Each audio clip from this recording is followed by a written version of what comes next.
Debra Morrison, a 42-year financial expert.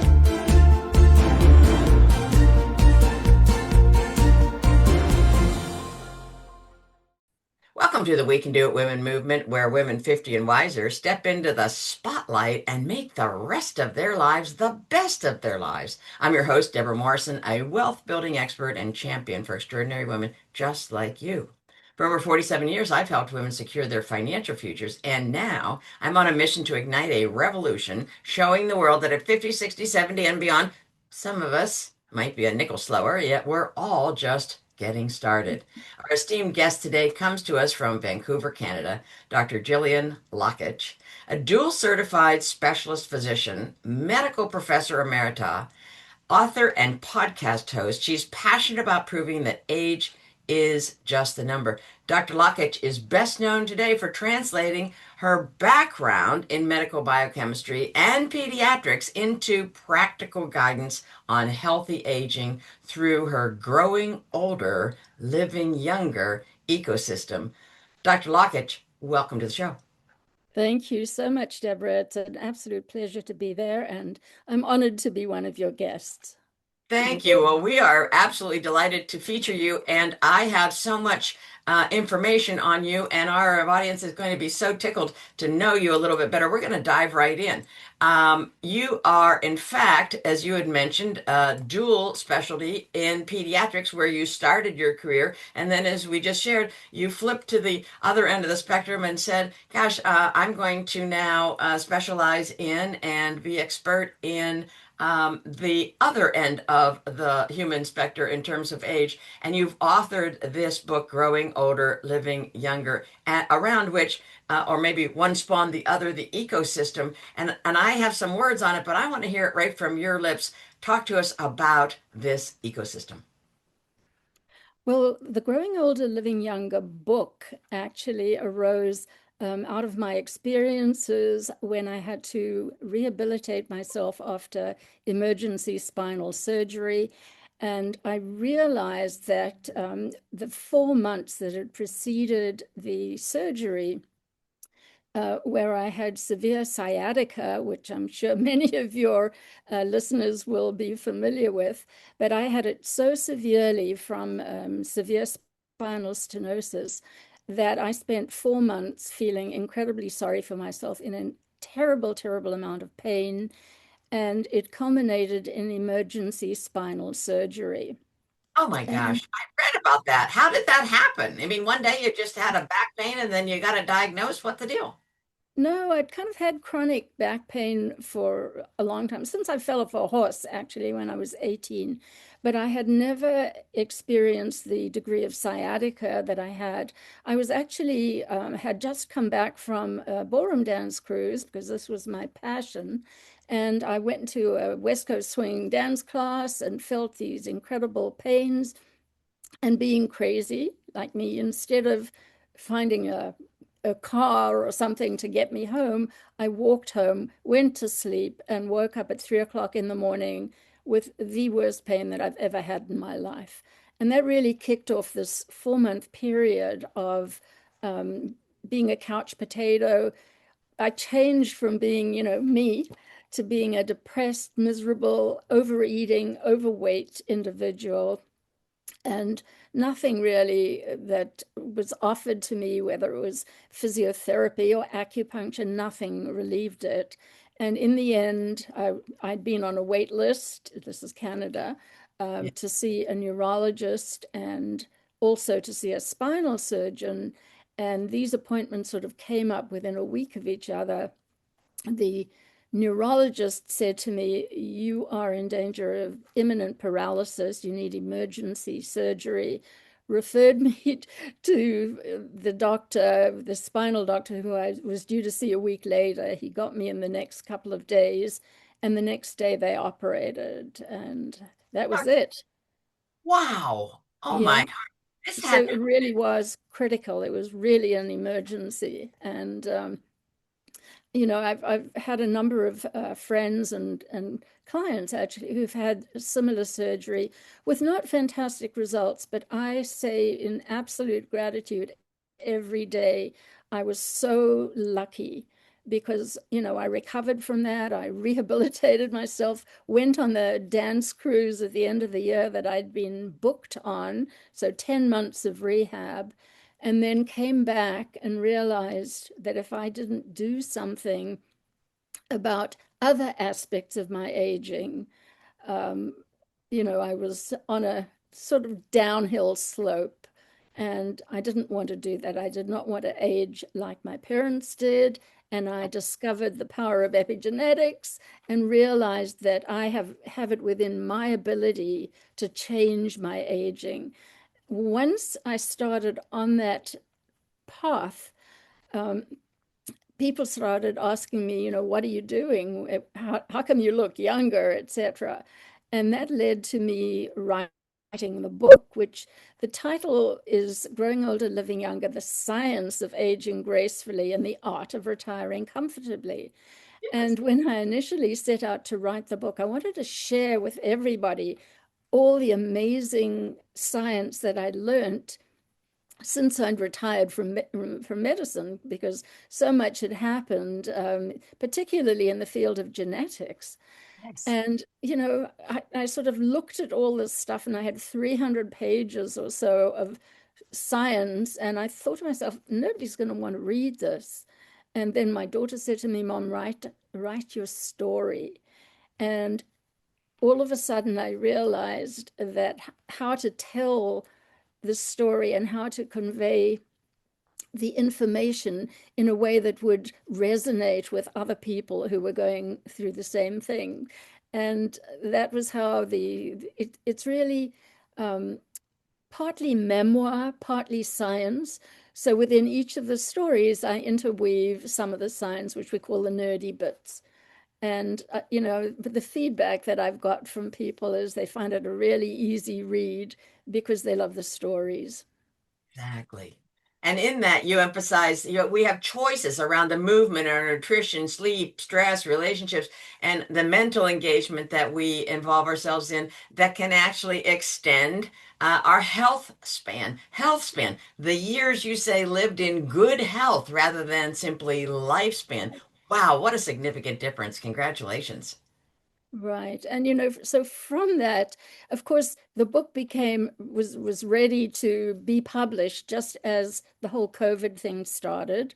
And so everything went on hold. And I was, waiting to hear from the publishers. And because of that whole quarantine and everything, I started reaching out to people and joining networking things. And at one of the networking events, I contacted or became in contact with a gentleman who taught podcasting. And he said to me, Well, why don't you start a podcast?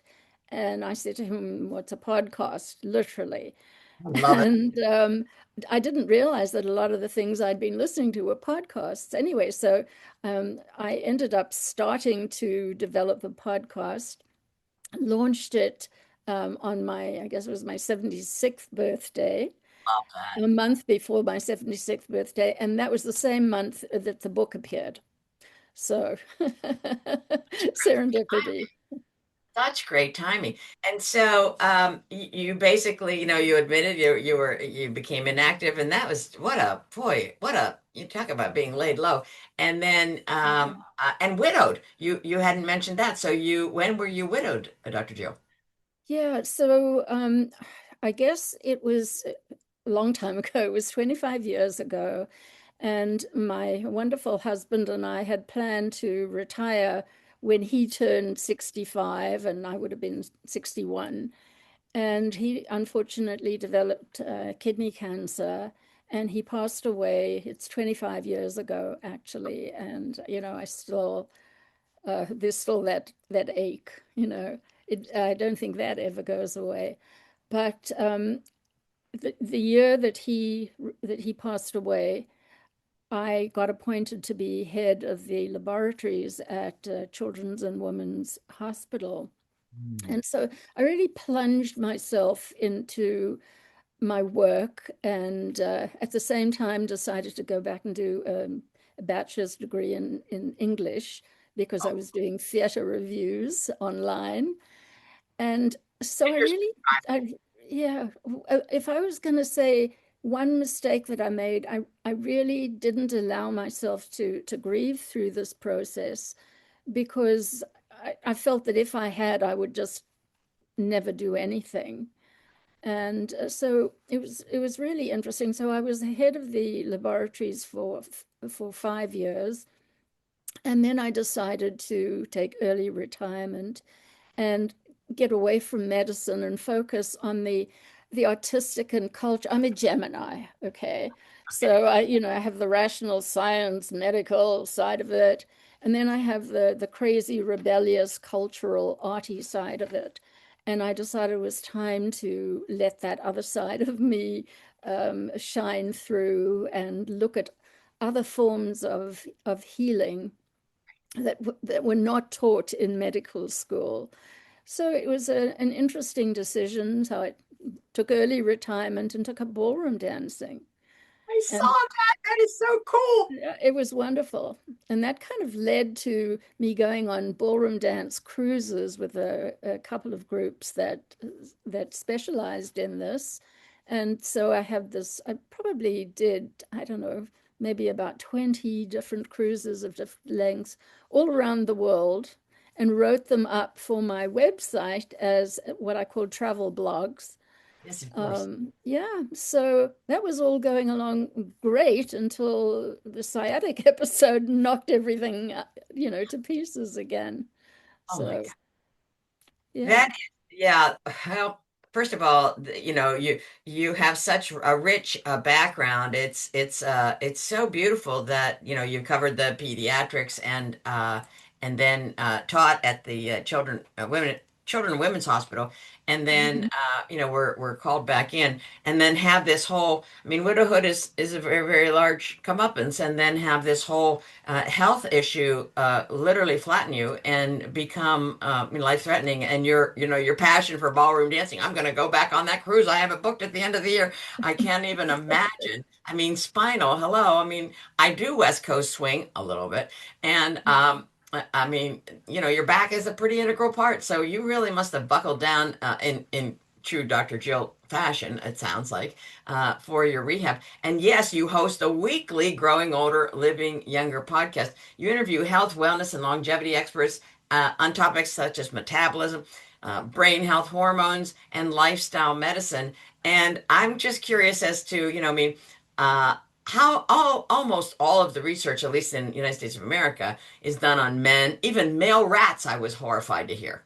Exclusively male rats. And so women's health has largely never been researched. And so, when women go and complain of this or that symptom, we're often not treated with the kind of, sincerity or maybe just pure education and ignorance about it. So, how have you found that in your training and so forth, and in your practice? And then I want you to interweave epigenetics into that because that's such a smashingly exciting field to me. Talk to us about this training that you're doing, this work, this research, and the practice that you're involved with that.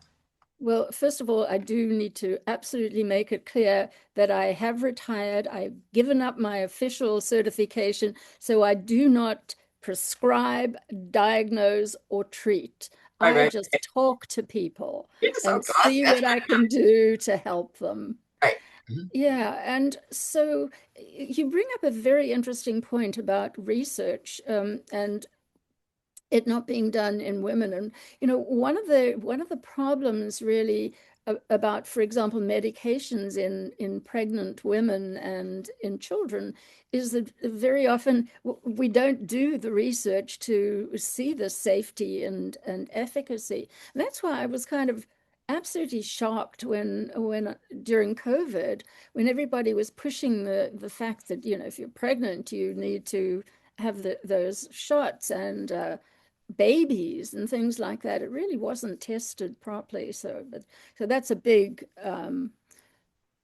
hot button, I guess, for me. Yeah. So yeah. Okay, I've totally lost my train of thought. We were talking Oh, about women's health. yes, Um, and yeah. epigenetics. Oh, okay. Well, let's get back to epigenetics. So the thing that basically turned my whole life around from thinking about pediatrics and children to Yes. aging was understanding epigenetics. And the fascinating thing to me was that I realized that once the human genome had been mapped, we realized that the actual genes, the 25,000 genes that we have, is only a tiny fraction of the DNA. Yes. And that the bulk of the rest of it is regulatory. Yes. And that sort of has really opened a huge, huge field in sort of every discipline of health and medicine and aging. And so I started looking into that and realized that there's really two types of epigenetics that I think about.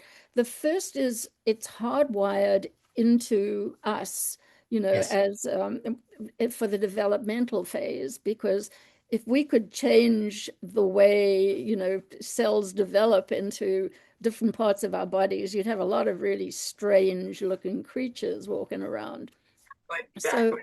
yeah, so that to me is the sort of hardwired epigenetics that's sort of baked into all of us. Right. But what I did come to realize is that there are a lot of things that can be modified by things like lifestyle. And the example that I give, there was a really interesting twin study. So apparently there are a whole group of events where pairs of twins come together. And in one of those, there was a study done that sort of looked at twin pairs and took a history of their lifestyle and then looked at the faces and sort of compared them. And you could see quite a difference between some of the couples. And so we realized that there's a difference between, say somebody is, outgoing and spends a lot of time in the sun, drinks, maybe smokes, maybe uses drugs, parties a lot. Yes. And others are sort of very prim and proper, never go out the house, are the perfect little housewifey kind of things. Yeah. And by the time they turn, 20 or 30 or 40, you are going to see subtle differences that will help you differentiate. And that is epigenetics acting on things like the production of collagen or Oh, elastin, the hydration of the skin, all of that kind of a thing. yes. So I was not that worried about thinking about epigenetics from my face, other than I really, really wanted to look after my skin. Because if you think about it, our skin is the barrier between us and the external world and all these awful stresses that we're constantly exposed to. And Biggest organ. Our biggest pardon? organ. Our biggest Oh, organ. exactly. Exactly.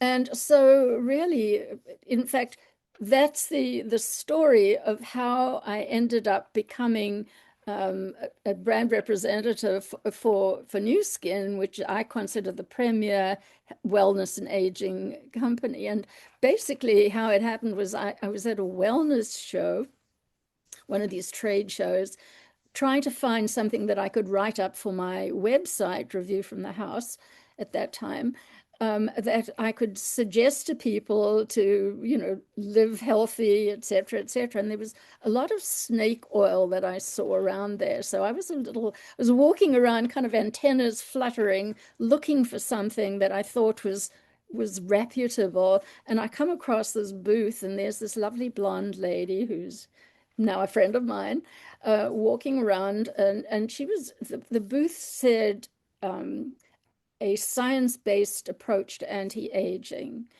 And she That showed perked me, up. You were like, all right. yeah, exactly. It's like, yeah, what's your science-based approach?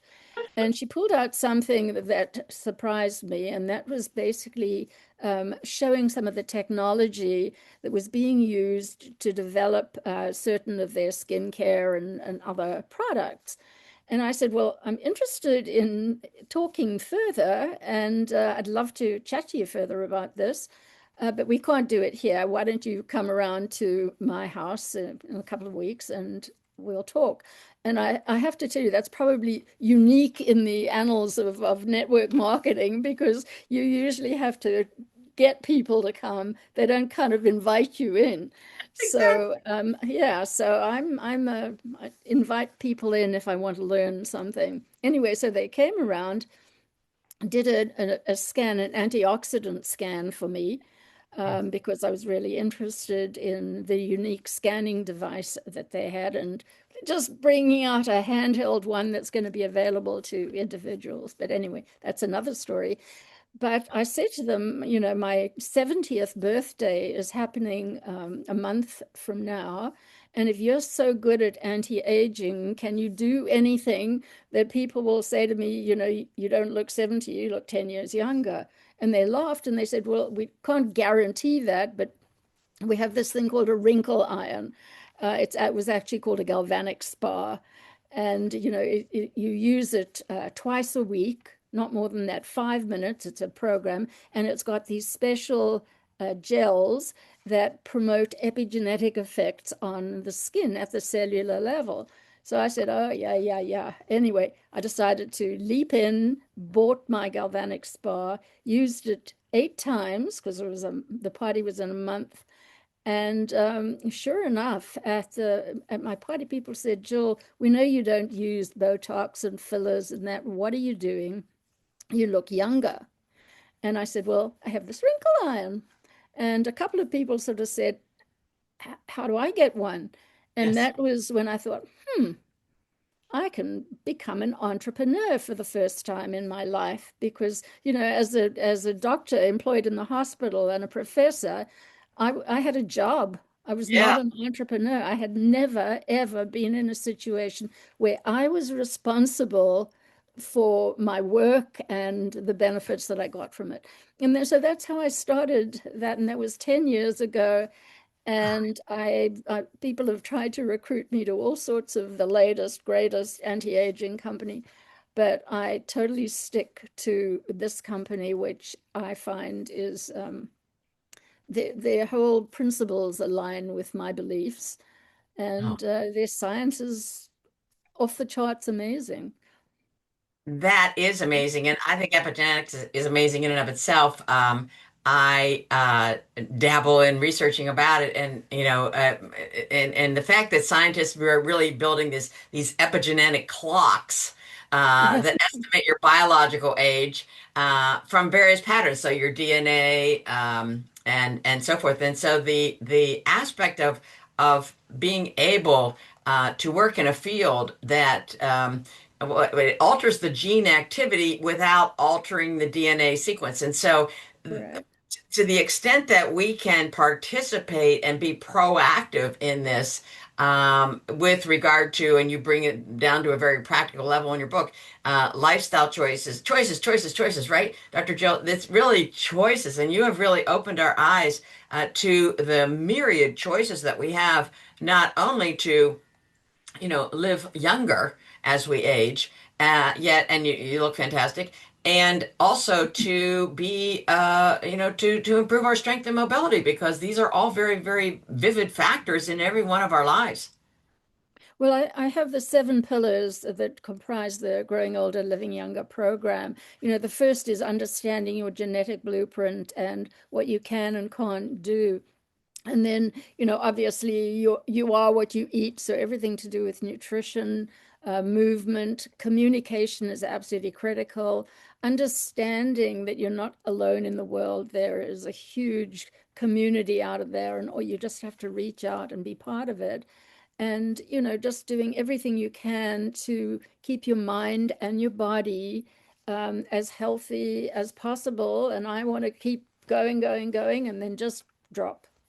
Yeah, one day that's my hope is I just, face plant into Cheerios or something, because it's so invigorating to imagine, and you've put together these personalized roadmaps for women and people, any gender, grow older while maintaining our energy, our independence, and purpose. You talk a lot about purpose, and I love that because absent the purpose, you're lying flat in your back. Absent that cruise that's already booked to continue dancing, absent that zest to continue dancing, probably wouldn't have rehabbed quite so much.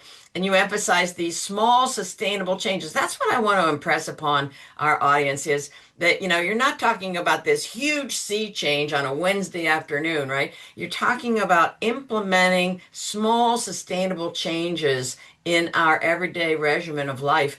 And you are a witness to just the magnificence of those small changes. And I commend you. I mean, you come at it with, a huge amount of brains and the science and the medical background behind it.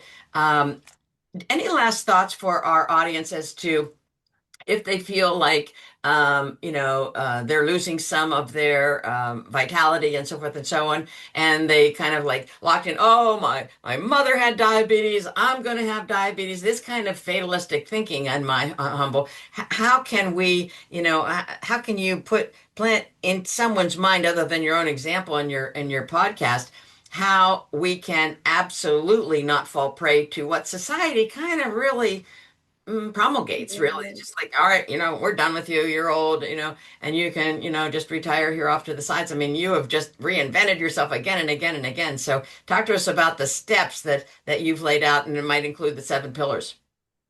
Yeah, I think that there is one critical thing, and that is mindset, that is belief. So if you believe that you can make changes, then you can. And that is probably the single most important thing that anybody can undertake is develop the belief, the understanding that every one of us has within ourselves the power to change large parts of our wellness and our aging. And yes, things are going to come up and sort of slap you in the face. Like, this year I developed atrial fibrillation and that kind of stopped me dancing. But, my other thing is the other word I would think about is resilience. Turn an obstacle into an opportunity. And that's exactly what I plan to do for 2026. I mean, I kind of had a write this year off for my 80th birthday. I had so many amazing things planned.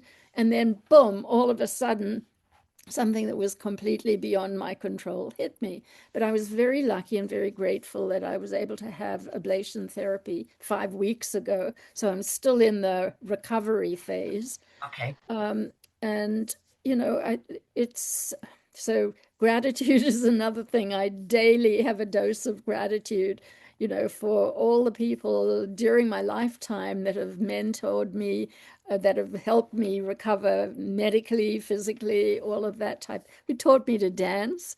Um, so I think those are the three words that I would sort of hold dear: resilience, mindset or belief, and gratitude.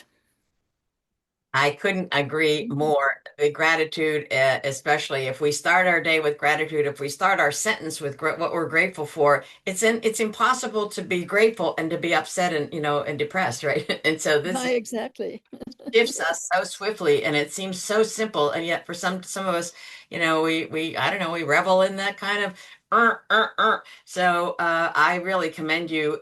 Your whole life aligns with your message, this underlying message, Dr. Jill, and that is joyful movement, social connection. This is, of course, your ballroom dancing and staying active as critical and key components of our healthy aging healthy aging experience. And I am just delighted to meet you, to have some time to chat, and to welcome our people to become subscribers to your podcast and to pop over and buy your book. Tell our audience, Dr. Jill, how they can best reach you. Well, the simplest way is by email, and my email is very easy. It's askdrjill@gmail.com. So that is ASKDRG gmail.com. Excellent. And if they email me, and I'm happy to respond. And if they want to talk to me, I can send a link for to set up a half an hour, either a phone conversation or a Zoom conversation. And one of the joys of doing what I do, the podcast and the new skin, is getting to meet amazing people. And anybody wants to meet me and chat about your desires and your beliefs, I'd love to talk to you.